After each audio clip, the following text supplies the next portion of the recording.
భారతదేశంలో హోలీ పండుగ వచ్చిందంటే మనకు రంగులు గుర్తుకు వస్తాయి. మనం ఈ పండుగను పిల్లల నుండి పెద్దల వరకు రంగులు పూసుకొని చాలా ఆనందాల మధ్య జరుపుకుంటాం. అయితే కర్నూలు జిల్లా ఆదోని మండలం సంతేకుళ్ళూరు గ్రామంలో మాత్రం ఈ హోలీ పండుగను విచిత్ర వేషధారణలతో ఆడవారు మగవారి దుస్తులలో, మగవారు ఆడవారి వేషధారణలతో అలంకరించుకొని ఈ పండుగను జరుపుకుంటారు.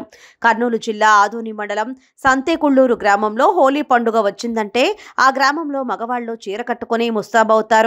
ఇది తాత ముత్తాతల నుంచి వస్తున్న ఆచారం.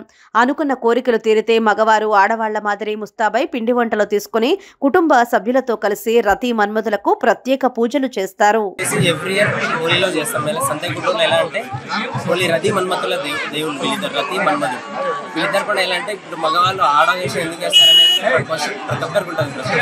ఎందుకంటే అది మా ముక్కు అనమాట. ఇంతకు మా ముత్తాత వాళ్ళు, మేము, మా నాన్నగారు, ఇంట్లో వాళ్ళు ప్రతి ఒక్కరు వాళ్ళ అనుకున్నది జరగాలంటే వాళ్ళు ముక్కు తీర్చాలి. ఎలా తీర్చాలి అంటే అందరూ మామూలు ప్రసాదం అలా తీసుకెళ్తారు. మన అలా తీసుకెళ్ళాం. మగవాళ్ళు ఆడవేషం వేసి ఇలా కుంభాలు తీసుకెళ్ళి ఆయనకు నైవేద్యంగా పెడితే అప్పుడు మన కోరికలు తీరు. అది నమ్మకం ఇక్కడ ప్రజలు. మీకేమో తీరిందా? నేను ఎడ్యుకేషన్ అయిపోయింది. ఇప్పుడు నేను జాబ్లో కూడా సక్సెస్ అయ్యింది. ఏం జాబ్ వచ్చింది? నేను ఫార్మసిస్ట్ హైదరాబాద్లో చేస్తున్నాను. ఇది ఎవ్రీ ఇయర్ వస్తుంది. మేము మా ముత్తాత కాలం నుంచి చాలా రోజుల నుంచి ఇక్కడే చేస్తున్నాం. ఇది సంతేకుళ్ళూరు ఆదోని మండలం సంతేకుళ్ళూరు. నా పేరు శశి. మన తెలుగు క్యాలెండర్ ప్రకారం పాల్గొన శుద్ధ పంచమి రోజు నుంచి స్టార్ట్ అవుతుంది ఈ పండుగ.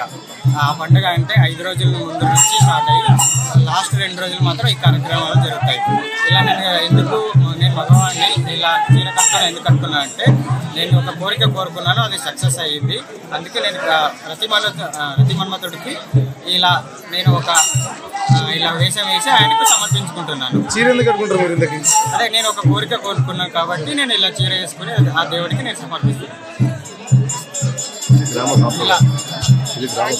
ఇది గ్రామ సంప్రదాయము. అంటే హోలీ పండుగ అంటే అందరు చూసింటారు, కలర్ చేసుకోవడం, కలర్ పూసుకోవడం అది ఉంటుంది. మన ఊర్లో అలా లేదు. ఇలాగా చీర కట్టుకోవడము, డిఫరెంట్గా వేషాలు వేసుకొని రతి మన్మధుడికి సమర్పిస్తారు అనమాట. ఇది నేను 5వ సారి వేసుకోవడము. మా తాత ముత్తాతలు అందరూ వేసుకున్నారు. వాళ్ళ నమ్మకం ఉంది, నేను నమ్మినాను కాబట్టి నేను ఇలా చీర కట్టుకొని వేస్తున్నాను. ఇది కులాలకి వాళ్ళు ఏం లేదు, అందరూ కలిసి గ్రామ ప్రజలందరూ కలిసి కట్టుగా చేసుకుంటున్నారు. ఈ పండుగ చూడడానికి వేరే రాష్ట్రాల నుంచి జిల్లాల నుంచి తరలి వస్తున్నారు. మీ పేరు? నా పేరు సిద్ధలింగం.